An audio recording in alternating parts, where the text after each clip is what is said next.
여러분이 다니엘서 7장은 제 개인적으로는 정말 너무 탁월한 본문이다 이런 생각을 하게 돼요.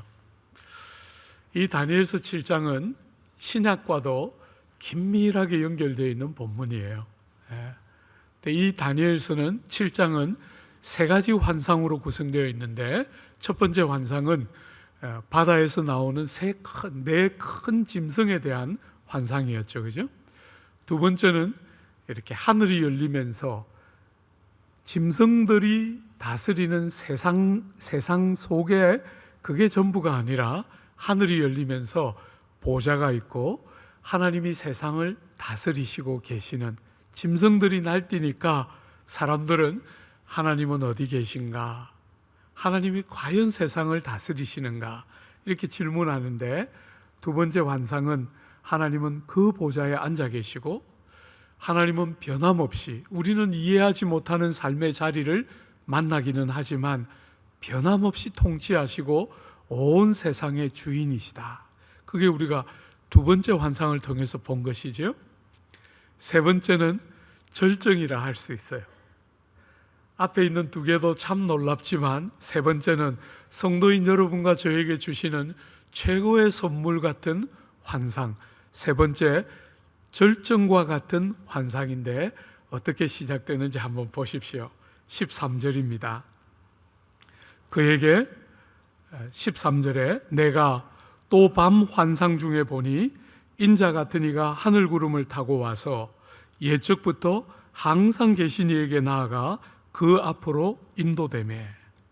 여러분, 세 번째 환상이 딱 열리자 어떤 그림이 나왔습니까? 인자 같은 이가 등장했어요. 여러분, 인자 같은 이 하니까 약간 복잡하지만 정확하게 표현하면 사람 같은 분, 이렇게 표현하면 정확해요. 그죠? 사람같이 생긴 어떤 한 분이 구름을 타고 등장하고, 그분이 옛적부터 항상 계신 분 앞으로 인도하심을 받아 가고 있어요.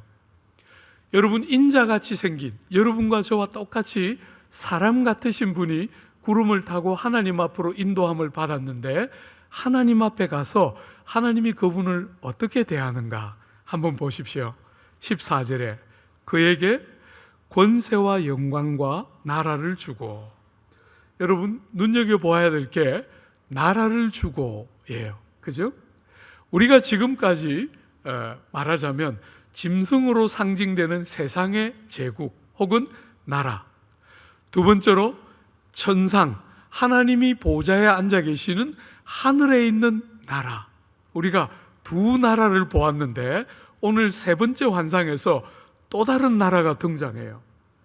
하나님께서 인자 같은 이에게 주시는 나라, 영광과 권세와 함께 주시는 나라를 지금 주시고 계시죠. 그죠? 세 번째 나라가 등장하고 있고, 오늘 이것이 어떤 면에서 핵심적인 주제인데, 우리가 이 세 번째 환상을 간략하게 보고 나면 세 나라를 한번 비교해 보려고 해요. 세 나라. 사랑하는 여러분, 이 세 번째 환상에 나라를 주신다. 하나님 아버지께서 그 인자 같은 이에게 나라를 주시는데, 그 나라를 어떻게 묘사하고 있고 그 인자 같은 이를 어떻게 묘사하고 있는가 한 번만 더 보세요. 여러분, 그렇게 나라를 주실 뿐 아니라 모든 백성과 나라들과 다른 언어를 말하는 모든 자들이 그를 섬기게 하였다. 여러분, 여기 섬기다 하는 말을 영어는 서비스로 번역해 뒀죠. 그죠? 서비스라고 번역되어 있는데, 이 단어는 다르게 해석하면 예배하다, 경배하다라는 말로도 번역되는 단어예요. 그러니까 나라와 권세와 영광을 인자 같은 이에게 주시고, 온 나라와 언어가 다른 민족들과 백성들이 전부 다 이 인자 같은 이를 향해서 예배하고 경배하도록 했다는 거예요. 예배하고 경배하도록 했다는 거예요. 사랑하는 여러분,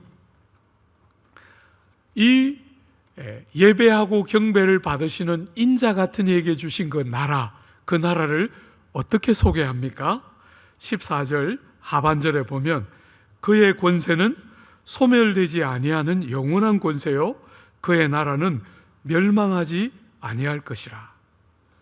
여러분 혹시나 눈치가 좀 빠르신 분들은 이 내용은 사실은 다니엘서 전체를 지배하는 핵심 주제예요.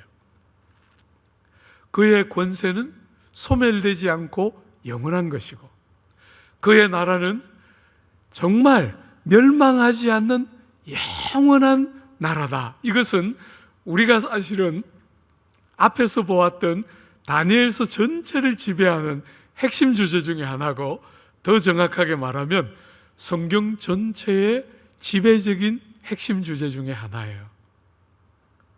세상에 온갖 짐승들로 비유되는 나라들이 있지만 그 나라는 있다가 없어지고, 그죠? 로마 같은 경우는 굉장히 오래 존재하면서 동로마까지 합치면 1500년이나 존재했지만 없어졌어요. 긴 것 같고 짧은 것 같고 다양한 나라들이 있지만 그 나라는 전부 있다가 없어지고 너무나 강력해서 두려웠다가 또 망하고 사라지는 게 세상 나라인데, 오늘 세 번째 환상에서 우리에게 보여주는 아버지 하나님께서 인자 같은 이에게 주신 이 나라는 그 권세가 쇠하지 않고 그 나라가 망하지 않는 영원한 나라다. 이것이 지금 이 다니엘서 안에 얼마나 여러 번 반복되었는가, 제가 한번 몇 구절만 여러분들에게 한번 읽어봐 드릴게요. 2장에 느부갓네살이 꿈을 꾸고 그 신상에 대한 꿈을 꿨는데 4개의 제국이 등장했고 사람의 손으로 하지 않은 떠인 돌이 그 제국들을 다 무너뜨리는, 그게 환상의 꿈의 내용이었잖아요. 그것을 어떻게 해석했냐면 2장 44절에 이렇게 해석했어요. 이 여러 왕들의 시대에 하늘의 하나님이 한 나라를 세우시리니 이것은 영원히 망하지도 아니할 것이요 그 국권이 다른 백성에게로 돌아가지도 아니할 것이요 도리어 모든 나라를 쳐서 멸망시키고 영원히 설 것이라. 제국들은 아무리 강해 보여도 일정한 시기 이상을 버티지를 못하는데, 그죠?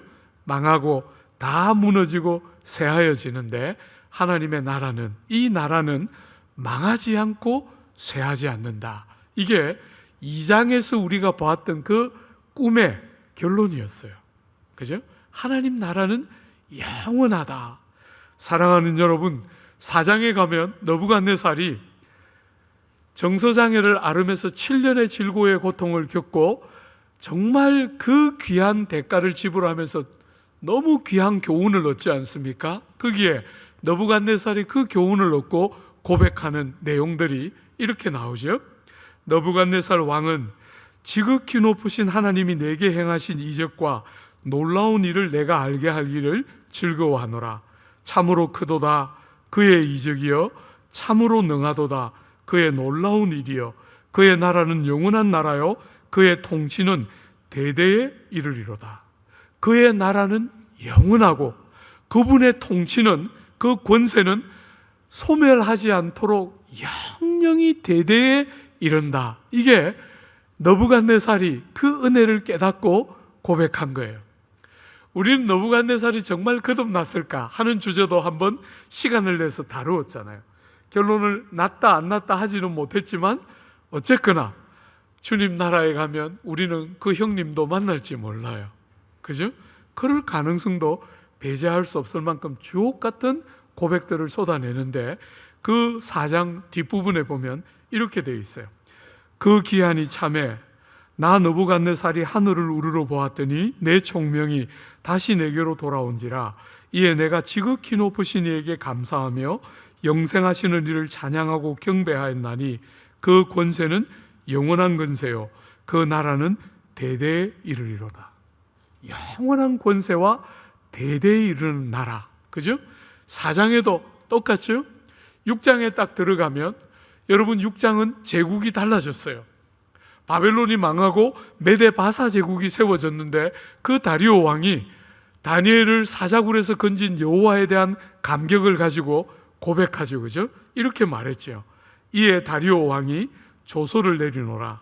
내 나라 관할 아래 있는 사람들은 다 다니엘의 하나님 앞에 떨며 두려워할지니 그는 살아계시는 하나님이시요 그의 나라는 멸망하지 아니할 것이요 그의 권세는 무궁할 것이며. 그의 나라는 멸망하지 않고 그의 권세는 무궁하다. 소멸되지 않고 무궁하다. 이것이 계속되어서 반복되는 메시지의 핵심 중에 하나예요. 나라가 망했는데, 이스라엘이 나라를 잃어버렸는데, 포로로 잡혀갔는데, 성전이 다 무너졌는데, 그래서 좌절하고 고통하는 백성들에게 다니엘서는 반복해서 하나님이 인자에게 주신 그 나라, 권세가 소멸되지 않고 그 나라는 망하지 않고 대대에 이루고 있다 하는 이야기를 계속해서 나라를 잃어버린 그 백성들에게 다른 나라에 대한 이야기를 하고 있는 것이에요. 사랑하는 여러분, 우리가 읽었던 오늘 본문 17절과 18절 한번 보십시오. 그 내 큰 짐승은 세상에 일어날 내 왕이라. 첫 번째 환상이죠, 그죠?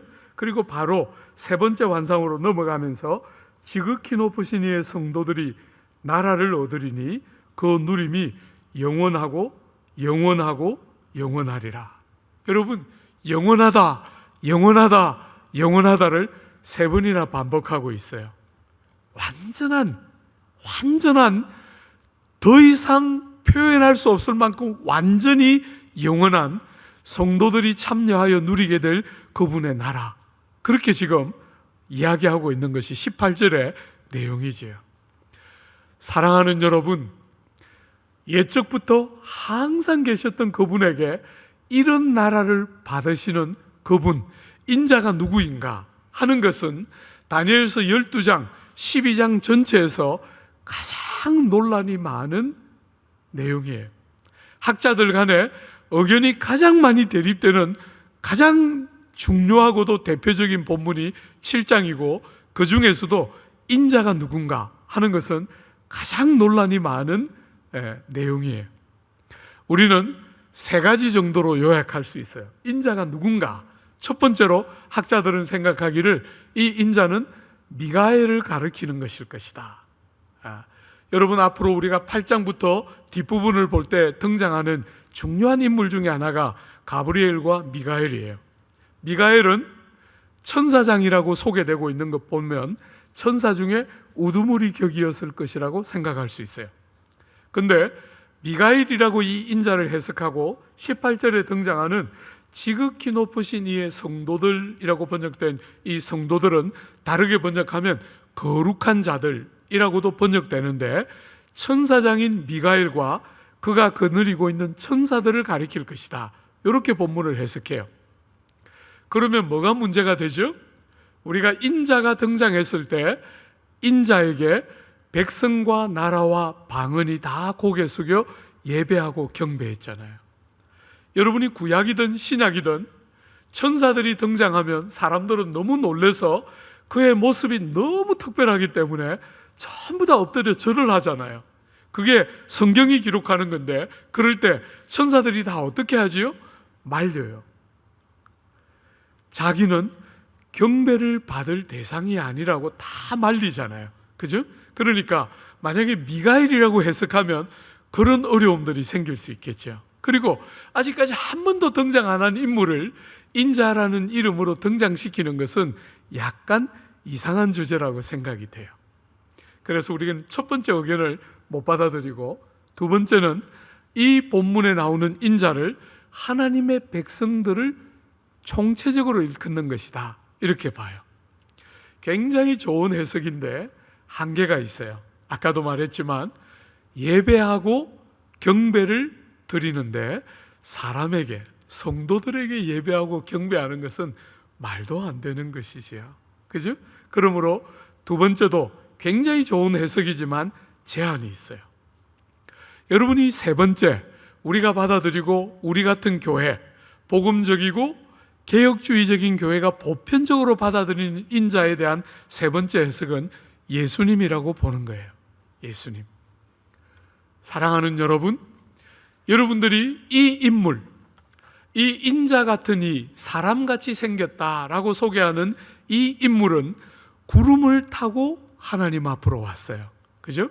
구약에서 구름은 주로 어떤 도구로 많이 쓰이는가? 출애굽기 19장 같은 본문에 20장에 이제 율법이 이렇게 쭉 주어지잖아요. 그죠? 그 율법을 받기 전에 시내산에 모였을 때 하나님이 그 시내산에 임재하시면서 어떻게 되죠? 구름이 가득하게 돼요. 구름은 자주 구약 성경에서 아주 많은 순간에 하나님의 임재의 생생함을 상징하는 대표적인 도구가 구름이에요. 여러분, 그래서 시편이나 선지서 같은 데 보면 하나님이 그 백성을 구원하시러 임하실 때, 혹은 하나님이 그 백성의 대적들을 심판하러 임하실 때 구름을 타고 오시리라, 이렇게 많이 표현되어 있어요. 그러니까 구름이라고, 이 인자 같은 이가 구름이라고, 구름을 타고 왔을 때 뭘 말하고 싶어 하는 것 같아요?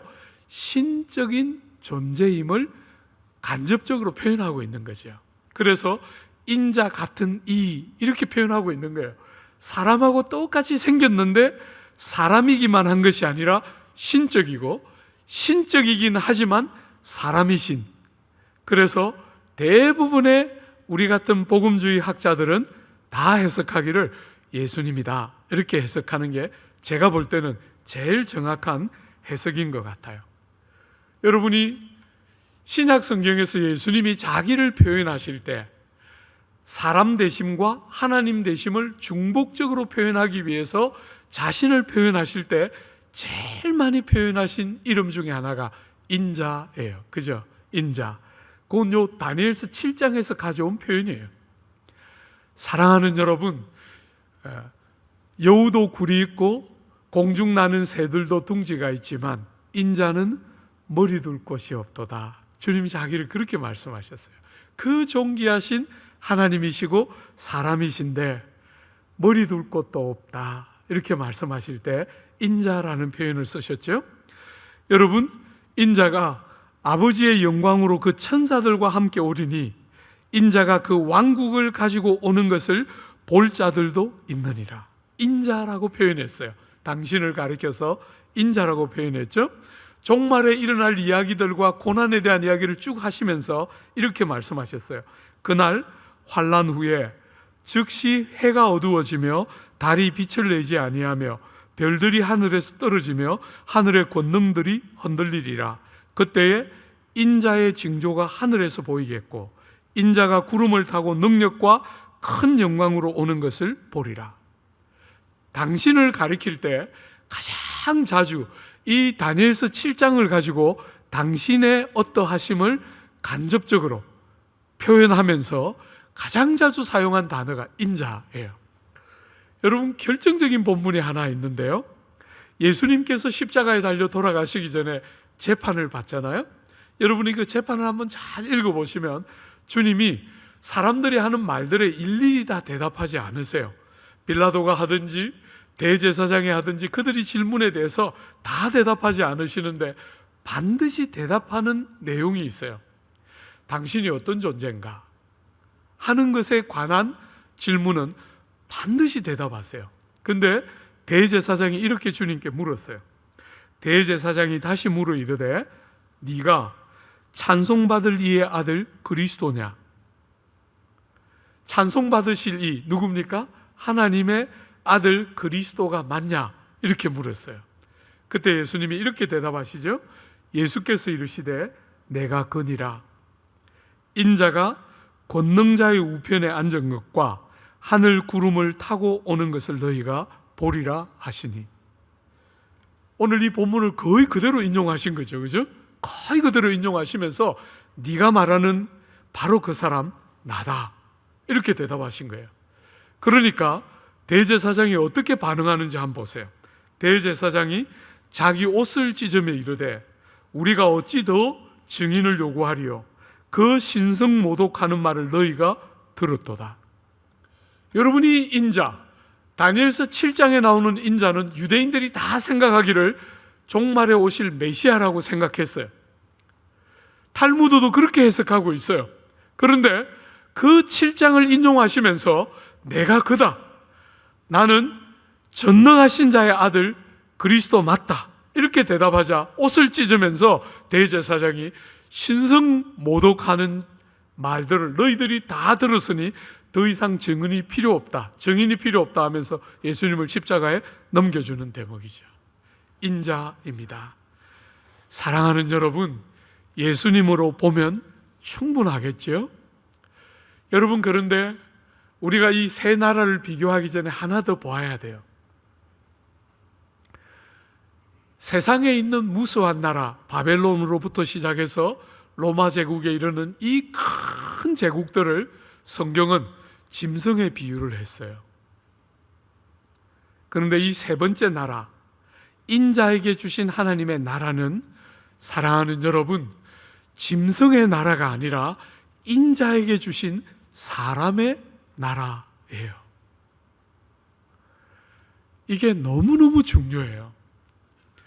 사랑하는 여러분, 하나님께서 아들 하나님을 사람의 몸으로 이 땅에 보내시고 우리의 모든 죄짐과 우리의 모든 질고를 다 대신 지시고 당신이 십자가에 달려서 우리의 모든 죄와 형벌을 다 대신 감당하심으로 죄인인 우리를, 자격 없는 우리를, 아무 공로나 조건을 구비하지 못한 우리를 하나님의 백성 되도록 구원해 주시는 거잖아요. 그렇게 우리를 살려놓으시고 우리를 구원하실 때 주님의 목적이 뭘까요? 여러분들이 어떤 자리까지 이르기를 하나님이 기대하실까요? 오늘 이 본문의 근거에서 우리가 말하자면 창조의 목적이 성취되는 자리까지. 여러분, 하나님의 창조의 목적이 뭐였을까요? 하나님은 우리를 만드실 때, 여러분과 저를 창조하실 때 그냥 만들지 않고 원본이 뭐였어요?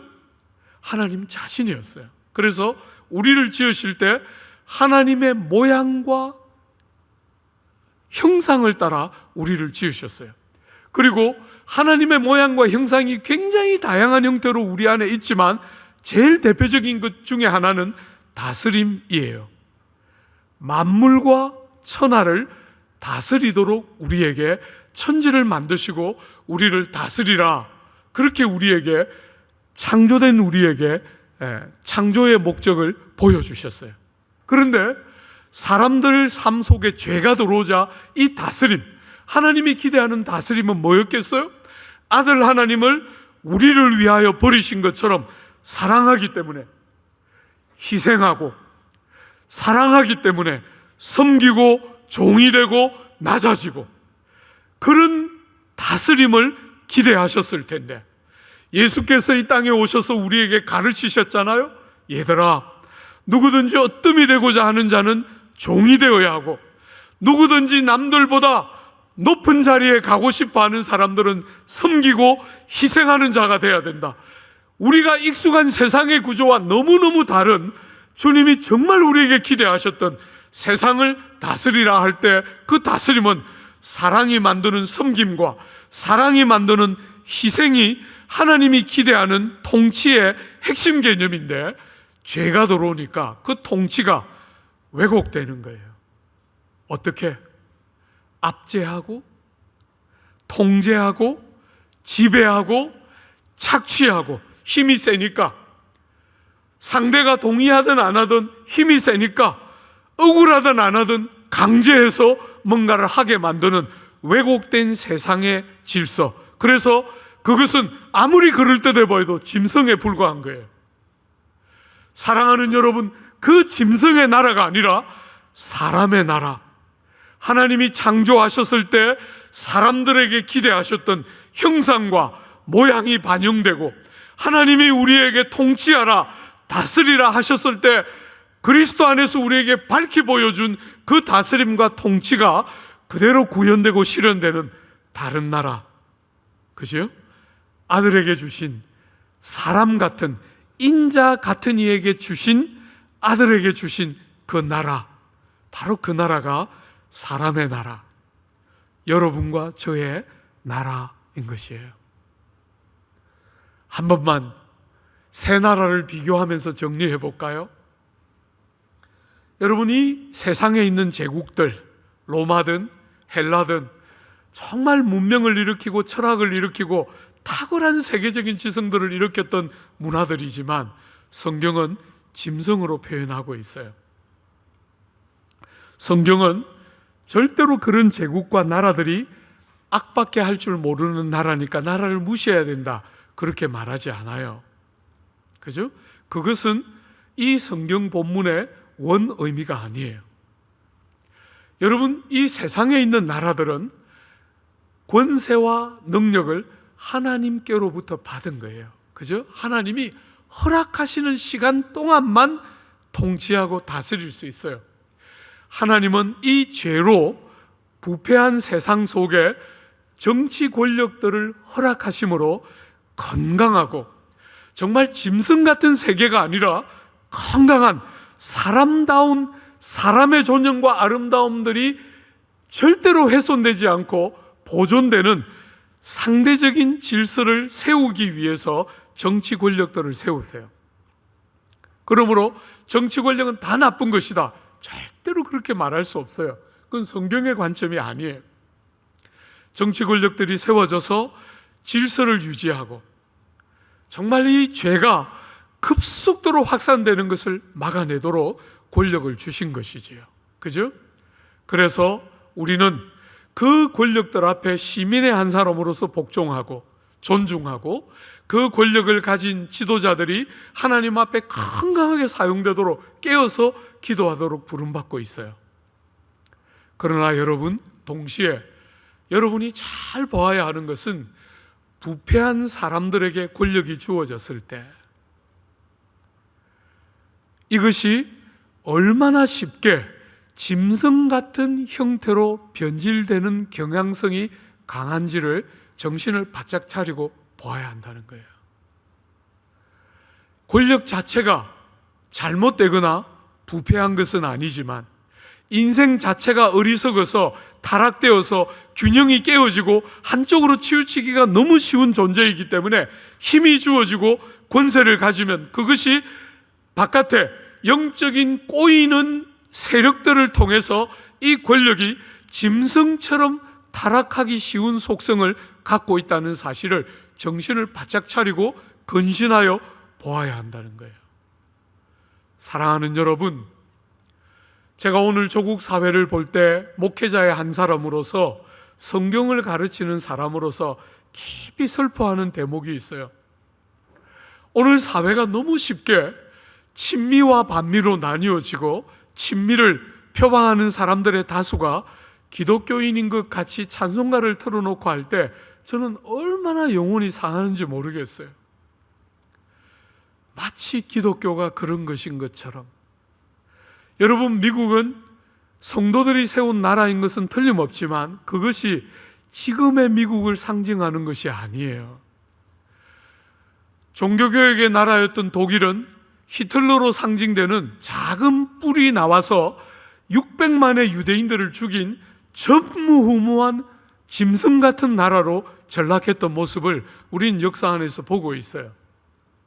그러므로 시대의 어리석은 사람들의 모습처럼 예수 믿는 사람들이 친미냐 반미냐 내 편이냐 네 편이냐 하고 한쪽에 서는 것은 정말 너무너무 어리석고 너무너무 바보 같은 짓을 하고 있는 것이에요. 그렇게 하면 안 돼요.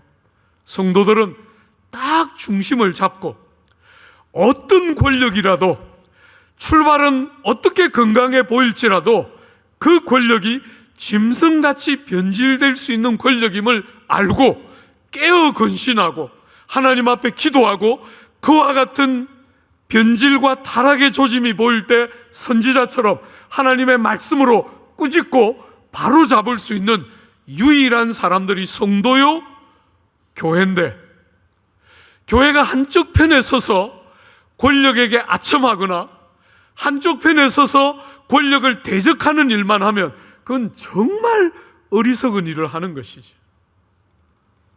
교회와 성도는 시대의 양심처럼 시대의 등불처럼 서서 절대로 내 편이니까 잘못된 것을 덮어주는 것이 아니라 그 권세가 어떻게 짐승처럼 변질되기 쉬운 속성을 가진지를 딱 알고 깨워서 하나님의 사람답게 중심을 잡아내고 절대로 치우치거나 타락하지 않도록 이 권력이 사람들을 사람의 존엄과 아름다움을 담아내는 도구가 아니라 짐승처럼 압제하고 핍박하고 착취하는 도구로 전락되지 않도록 견뎌내고 받쳐내는 것이 교회의 성도들의 역할인데, 너무너무 얄팍하게 교회가 한쪽 편에 서서 이 조국 땅을 찢고 나누는 한 도구가 되고 있다는 것이 얼마나 고통스러운지 모르겠어요.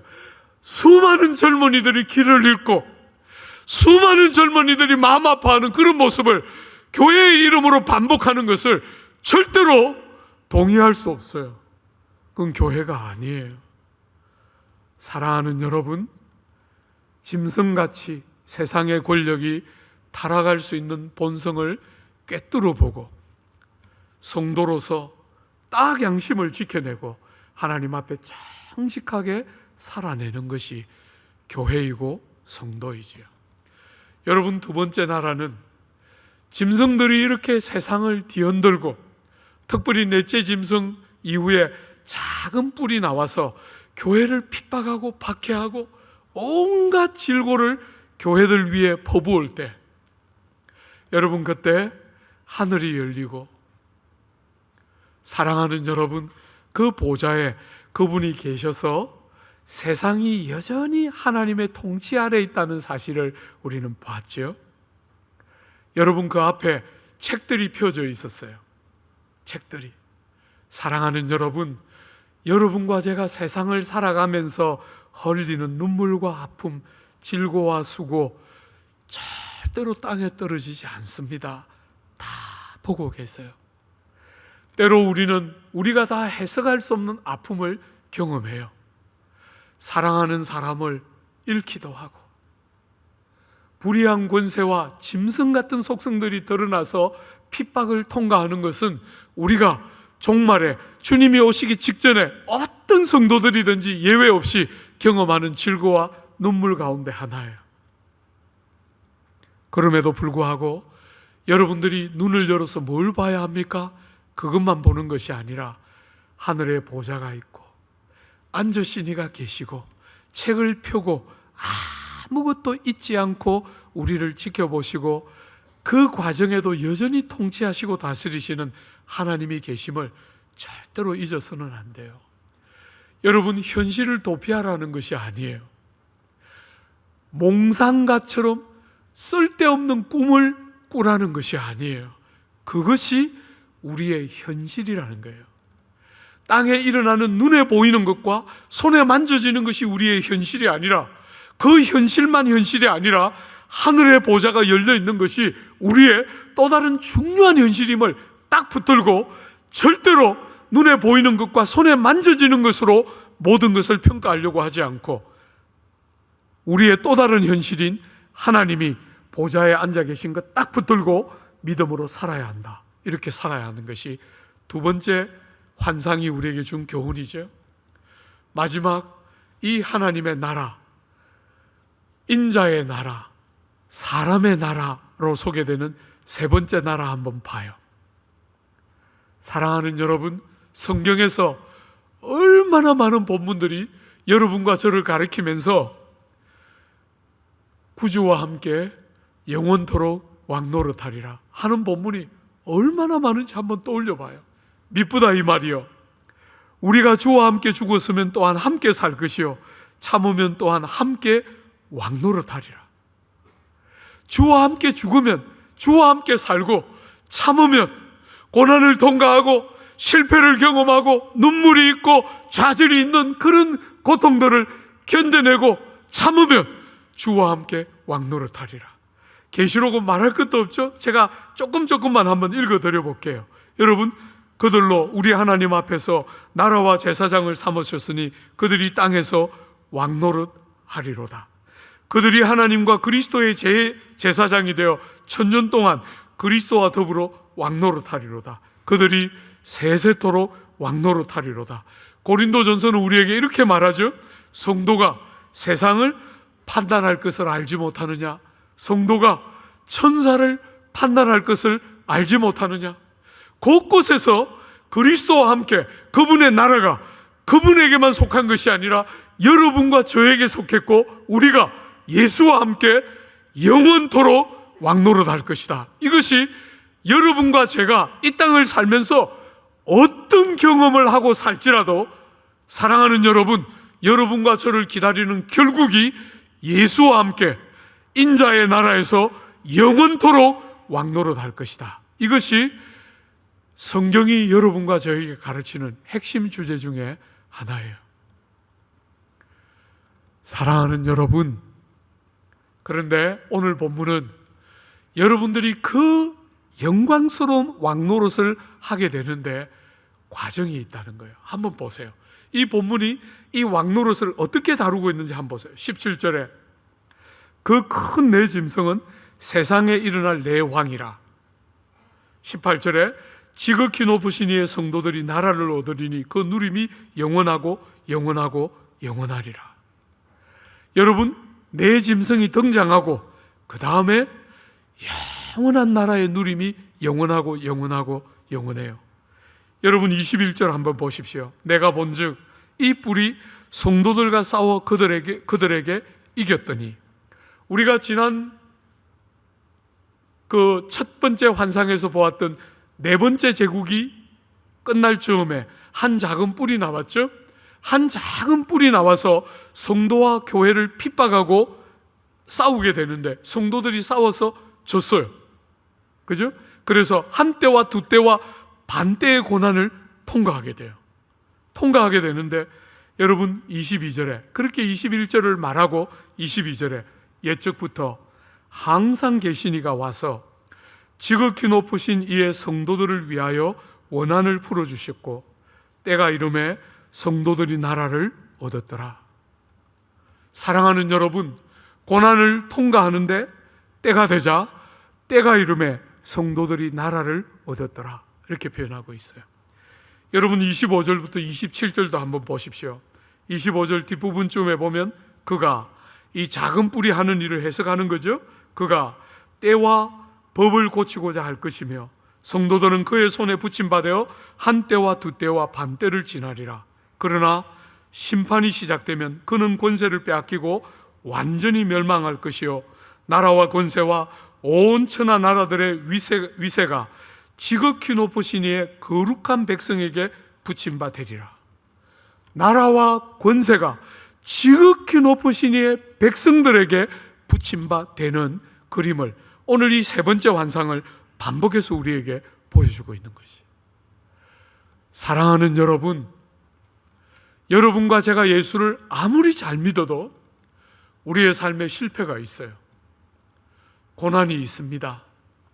종말에 우리 예수께서 세상에 우리를 데리러 오시기 직전에는 그 어떤 고난과도 비교할 수 없는 큰 전무후무한 고난이 우리를 기다리고 있다. 성경은 곳곳에서 그렇게 말하고 있어요. 그럴 때 여러분, 그때가 언제인지 우리는 모르지만 그때 여러분이 꼭 붙들고 기억하라는 거예요. 여러분의 믿음이 흔들리고 신앙을 포기하고 싶을 만큼 큰 고통과 아픔을 당하고 바깥으로도 핍박을, 짐승 같은 세상의 권력이 짐승으로 변신하면서 여러분과 저를 핍박하고 죽이고 감옥에 내어 던지고 할 때 기억하라는 거예요. 딱 붙들라는 거예요. 정해진 때가 있고 우리를 기다리고 있는 결국은 이렇게 고난으로 목숨을 잃거나 집에 있는 모든 가산을 다 빼앗기는 것으로 끝이 아니고 우리를 기다리고 있는 것은 그리스도와 함께 그분의 나라에서 왕노릇하는 것이 우리의 결국임을 딱 붙들고 어떤 대가의 지불이나 어떤 고난이나 수고가 있을지라도 낙심하지 말고 믿음의 자리에 딱 서서 요동하지 말고 신실하게 믿음의 길을 충성스럽게 달려가라는 거예요. 신앙이 너무 얄팍해졌어요. 신앙이 너무 피상적으로 바뀌어요. 그래서 정치적으로 이런저런 이야기를 하는 것이 신앙인 것처럼 생각하는 이 어리석고 패역한 시대에, 고난을 잃어버리고 고난이 없는 기독교를 꿈꾸는 이 미련하고 어리석은 시대에 어떤 대가의 지불이 올지라도 하나님 앞에서 우리에게 허락된 궁극적인 결국이 그리스도와 함께 영원토록 왕노릇하는 인자의 나라가 우리에게 주어져 있는 줄 알고 신실하게 이 땅에서 땅의 짐승들이 득실되는 세상을 살지만 그렇게 시대의 정신을 따라 살지 않고 믿음으로 신실하게 하나님을 인정하며 살아가는 귀한 백성들, 여러분이 되고 우리 교회가 되는 귀한 은혜가 있기를 기대하고 축복합니다.